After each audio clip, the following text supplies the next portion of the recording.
আসসালামু আলাইকুম everyone, welcome back to my YouTube channel. সবাইকে নতুন বছরের অনেক অনেক শুভেচ্ছা, শুভকামনা। আশা করি তোমাদের নতুন বছর সবার অনেক ভালো যাবে। আজকে হচ্ছে 31শে ডিসেম্বর, তার মানে 31st নাইট। রান্নাঘরে এসে দেখলাম আমার আম্মু আজকে পায়েস রান্না করছে, সাথে সাথে চিকেন ফ্রাই আর নান রুটি। অল্প কয়েকটা উপকরণ দিয়েই আপনারা এই মজাদার চিকেন ফ্রাই রেসিপিটা বানিয়ে নিতে পারবেন। এজন্য আমাদের প্রথমে লাগছে কয়েকটা চিকেন। এর সাথে এখন আমরা দিয়ে দিব হচ্ছে কাঁচামরিচ, পেঁয়াজ, সাথে থাকছে আদা বাটা, রসুন বাটা, জিরা বাটা। আপনাদের পছন্দ মতো আপনারা বাটা মশলাগুলো দিয়ে দিবেন। মাংস অনুযায়ী পরিমাণ মতো মশলাগুলো এখানে আমি দিয়ে নিব।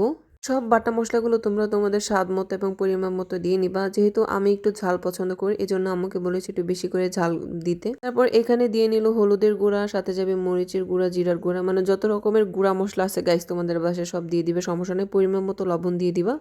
এখন অ্যাড করব মোস্ট ইম্পর্ট্যান্ট, সেটা হচ্ছে সয়া সস। এই সয়া সস না দিলে আমার মনে হয় যে চিকেন ফ্রাইয়ের অথেন্টিক টেস্ট আসলে পাওয়া যায় না। টমেটো সস অ্যাভেলেবেল থাকলে সেটাও অ্যাড করে নিতে পারো, যেহেতু আমার বাসায় আজকে অ্যাভেলেবেল নেই সেজন্য আমি আসলে অ্যাড করতে পারিনি ওইটা। তারপর একটু সয়াবিন তেল দিয়ে ভালো করে এটা ম্যারিনেট করে 30 মিনিটের জন্য ঢাকা দিয়ে রেখে দিবা। তারপর এখানে আমি আসলে রান্না করতে চলে আসলাম। একটা কড়াইতে পরিমাণ মতো তেল দিয়ে দারচিনি, এলাচি, লবঙ্গ সব কিছু দিয়ে তারপরে ম্যারিনেট করে রাখা মাংসটা এখন আমরা দিয়ে দিব।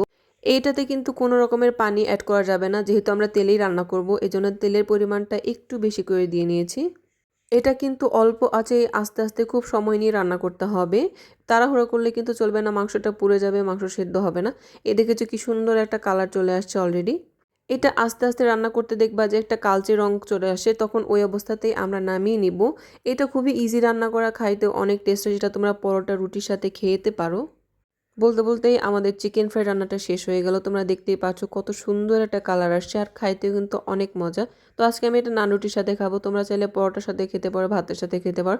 আমার মনে হয় নান রুটির সাথে খাইতে এটা বেস্ট লাগে। এটা নান রুটিটা দোকান থেকে কিনে আনা হয়েছিল।